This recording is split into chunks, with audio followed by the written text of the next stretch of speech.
ये वीडियो मैं अपने अनुभवों के बेस पे बनाने जा रही हूँ। मैंने अभी तक जो मेरी 2020 के बाद जो मेरी अवेकनिंग स्टार्ट हुई, तब से जो कुछ भी मुझे जो नॉलेज मिली है लाइफ को लेकर, जो समझ आई है, उसके बारे में मैं शेयर करने जा रही हूँ, ताकि जो लोग स्टक है अपनी लाइफ में वो अवेकन हो सकें, सभी की कलेक्टिव अवेकनिंग हो।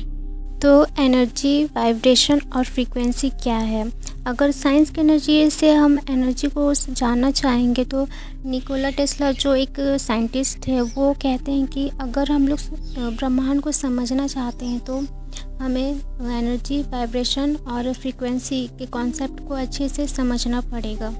हर मैटर एटम से मिलकर बना हुआ है और एटम को जब माइक्रोस्कोप से देखा जाता है जूम करके, तब उसमें अंत में वाइब्रेशन और एनर्जी का फॉर्म मिलता है। उसमें ये समझ में आता है कि वाइब्रेशन और एनर्जी के पार्टिकल से मिलकर एक मैटर तैयार होता है। इलेक्ट्रॉन, प्रोटॉन और न्यूट्रॉन इन तीनों के चार्ज में चलता है।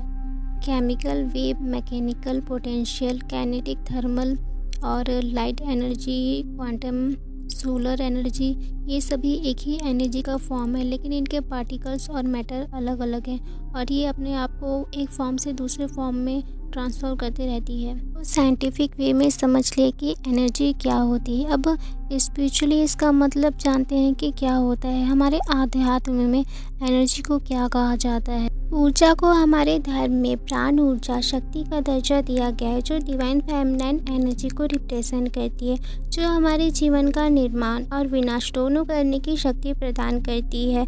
अब ये आपके ऊपर है कि आप इस शक्ति का यूज़ निर्माण करने के लिए यूज़ करते हैं या खुद का विनाश करने में। अपनी एनर्जी, अपनी ऊर्जा को कभी गलत वे में मत लीजिए। अपनी एनर्जी, अपनी ऊर्जा की हमेशा रिस्पेक्ट करिए। आध्यात्म में ऊर्जा को कॉस्मिक डिवाइन एनर्जी बताया गया है, जो एक ऐसी शक्ति है जो पूरे ब्रह्मांड को चला रही है, जो अस्तित्व है इस पूरे ब्रह्मांड की उत्पत्ति का। हमारी इस फिजिकल बॉडी की भी अपनी एक वाइब्रेशनल फ्रीक्वेंसी होती है। तो हमारे अंदर भी एक ब्रह्मांड है और हमारे शरीर के कण कण में शक्ति का संचार हो रहा है। इसलिए समय और शक्ति दोनों को समझने का प्रयास करें। वो शक्ति जो आपके अंदर के जीवन को चला रही है। कुछ लोगों को ना बहुत ज़्यादा गुस्सा आता है, लेकिन गुस्सा आने का मतलब ये नहीं होता है कि वो अच्छे या बुरे हैं। गुस्सा आने का क्या इंट्यूशन है उनका, ये उनके असली स्वभाव का परिचय देता है। कुछ लोग ऐसे भी होते हैं जो दिल के बहुत अच्छे होते हैं, लेकिन अपनी नासमझी और अपनी अज्ञानता के कारण दूसरों को कष्ट पहुंचा जाते हैं और बहुत से गलत कर्म कर लेते हैं और अपना कार्मिक अकाउंट भी बना लेते हैं। तो ये एक लो वाइब्रेशनल एनर्जी है। ऐसा रूट चक्र इम्बैलेंस होने की वजह से होता है। लेकिन जब इनकी स्पिरिचुअल अवेकनिंग स्टार्ट होती है और इन्हें सही गाइडेंस, सही मार्गदर्शन मिलने लगता है, तब ये डिसाइड करते हैं कि अब मुझे इन सब से ऊपर उठना है और वो अपनी एनर्जी को रेस करने के लिए अपनी किसी क्रिएटिव साइड पे काम करने लगते हैं और वहाँ से उनको एप्रिसिएशन मिलने लगता है और उनका कॉन्फिडेंस लेवल बढ़ने लगता है। तो इससे उनकी वाइब्रेशन ऊपर उठने लगती है। फिर love, joy, peace, creativity, enlightenment, इन सब हाई वाइब्रेशन की तरफ ऊपर उठने लगते हैं। हमारे माइंड का पैटर्न चेंज होने लगता है, पुराने बिलीफ सिस्टम ख़त्म होने लगते हैं और सबसे बड़ी बात ये होती है हाई वाइब्रेशन में पहुंचकर कि हम लोगों को फॉरगिव करने लगते हैं, लोगों को क्षमा करने लगते हैं और ये बहुत अच्छी चीज़ होती है हाई वाइब्रेशन पर पहुंचकर। लेकिन अगर आप लो वाइब्रेशन में हैं तो कभी किसी को फॉरगिव नहीं कर पाएंगे। तो ये एक फ्रीक्वेंसी चार्ट है जिसमें हमारे इमोशंस दिए गए हैं और इमोशंस की वाइब्रेशनल फ्रीक्वेंसी लेवल क्या है ये बताया गया है हर्ट्ज को मेज़र करके। 400 से नीचे जितने भी इमोशंस हैं हमारे, वो लो वाइब्रेशन में आते हैं। अगर लाइफ में पीस और हैप्पीनेस चाहिए तो 500 प्लस से ऊपर जाना होगा।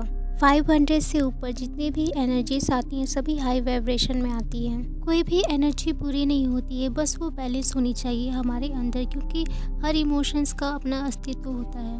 किसी भी इमोशंस को हमेशा के लिए ख़त्म नहीं किया जा सकता है, वो हमारे अंदर हमेशा प्रेजेंट रहती है, क्योंकि इमोशंस एनर्जी का फॉर्म है और एनर्जी को कभी भी ख़त्म नहीं किया जा सकता। वो हमेशा अस्तित्व में रहती है, उसको आगे पीछे या बैलेंस किया जा सकता है। जब आप टॉप पे चढ़ना सीख जाते हैं तो वहाँ से जो दृश्य आपको दिखाई देता है इस दुनिया के लिए और खुद के लिए, वो एक अलग ही लेवल का होता है। और वहाँ पर पहुँचकर जो अद्भुत आनंद की अनुभूति होती है उसे कभी शब्दों से नहीं बताया जा सकता है। जो अलग लेवल की फीलिंग आती है, जो खुशी होती है, वहाँ पर टॉप पर पहुँचकर ही जाना जा सकता है। तो आनंद की शुरुआत हमेशा शून्य से प्रारंभ होती है, नीचे से ही ऊपर की तरफ जाया जाता है। तो अगर आप ज़ीरो वाइब्रेशन में हैं तो इसे उस आनंद यात्रा का प्रारंभ समझकर आगे की तरफ बढ़ें।